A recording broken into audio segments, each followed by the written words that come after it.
What happens when Rowan Atkinson, the man behind Silent Mr. Bean, takes on woke culture? Rowan Atkinson, a master of physical comedy, is now just as recognized for a strong stance on free speech. Rowan Atkinson has made waves, not just as an actor and comedian, but as a fierce advocate for freedom of expression, and he's not pulling any punches. He challenged the very principles of woke culture, taking on the boundaries it places on comedians, thinkers, and anyone who dares to speak their mind. But what exactly does Atkinson mean by this woke culture? And why is he so against it? In recent years, woke culture has come to mean an increased social awareness, especially around issues of equality and representation. Atkinson himself supports these ideals in principle, but he argues that things have taken a troubling turn.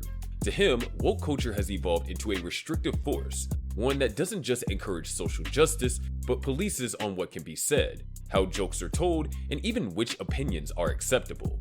In a world where comedians have long been the ones who push boundaries, Atkinson's take is simple yet powerful. Comedy is one of the last safe spaces for free expression, a space where comedians can point out absurdities, make fun of life's quirks, and yes, even offend people. But in recent years, the world of comedy has been put on high alert. Even harmless jokes can become the target of public outrage, potentially ending a comedian's career. Atkinson thinks that this is a huge problem, and he's not afraid to say so. Atkinson argues that jokes and satire are supposed to challenge us. They help us see our own contradictions, and sometimes even question the status quo. For example, he uses his character, Mr. Bean, who says almost nothing, as a way to reach audiences across cultures, without words, by showing the universal silliness of human behavior. But when it comes to spoken comedy, such as his sarcastic clever character in Blackadder, he believes comedians must have the right to use words that may offend.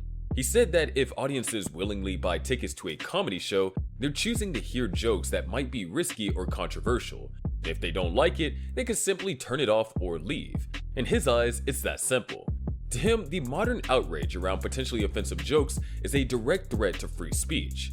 He's often quoted saying that without freedom of expression, a society can't truly grow or progress. Atkinson even goes as far as comparing free expression to basic necessities like food and shelter, calling it an essential part of any open society. He highlights real-world cases that he finds ridiculous.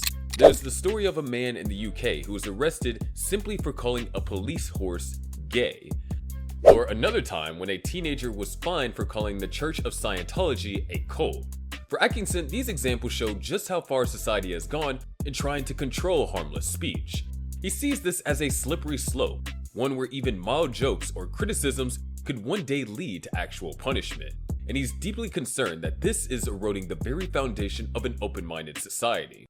Atkinson also points out that when people feel they have to censor themselves to avoid offense, it creates an atmosphere of fear and conformity, rather than one of diverse thought. He calls this new intolerance a societal pressure to hold a single acceptable opinion while pretending to support free speech. Atkinson also isn't afraid to call out what he calls the outrage industry. He claims that the media and social media platforms now thrive on creating scandals from minor incidents. For instance, if someone posts a thoughtless comment online, it can instantly become a major story, with the media blowing it out of proportion.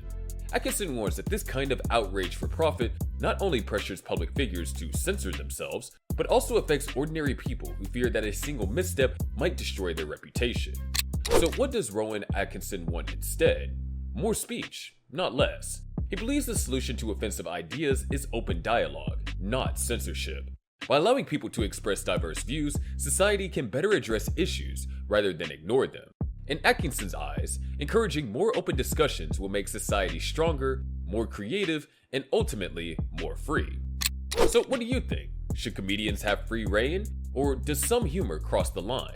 Let us know in the comments below. And don't forget to like, share, and subscribe for insights on today's most talked about topics. Thanks for watching.